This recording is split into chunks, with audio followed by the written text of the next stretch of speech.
Dalam pemberian uang ganti kerugian atau UGK pengadaan tanah pembangunan jalan tol Simpang Indralaya Prabomuli tahap 2, terdapat 21 pemilik lahan di Desa Jungai, Kecamatan Rambang, Kapak Tengah, Prabomuli mengalami penundaan pemberian UGK. Hal ini akibat karena adanya pihak yang mengklaim memiliki bukti kepemilikan surat lahan. Kepala Badan Pertanahan Nasional Kota Prabomuli, Ahmad Syahabuddin, mengatakan akan terus memantau progres dan menyelesaikan permasalahan sengketa dengan cara konsolidasi atau dilakukan penitipan pembayaran di pengadilan. Mengenai adanya pihak yang mengklaim saat akan dilakukan pembayaran uang ganti rugi, menurut Kepala BPN Kota Prabomuli, selama ini pihak penggugat hanya melakukan somasi dan kades terkait mengatakan batas tanah yang diakui tidak jelas. Ini mereka hanya somasi terkait dengan ini, tetapi tidak jelas batas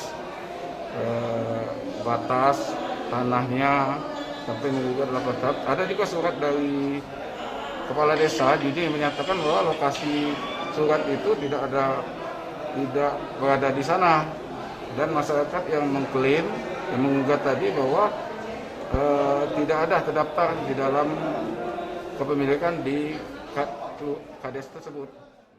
Sementara itu, Kepala Desa Jungai Iskandar menegaskan, ke-21 warga yang tergugat memiliki bukti kepemilikan surat lahan yang sah, sedangkan penggugat adalah 3 saudara yang mendapat warisan dari orang tua. Setahu saya, dari saya menjabat, baru dengan adanya jalan tol inilah ada gugatan. Ya.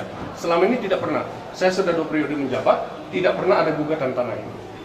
Masyarakat itu punya sertifikat itu dasarnya dari apa? Oh ya, jadi masyarakat itu sudah mempunyai sertifikat itu kan tadinya lahan PPKR, perkebunan karya rakyat, yaitu.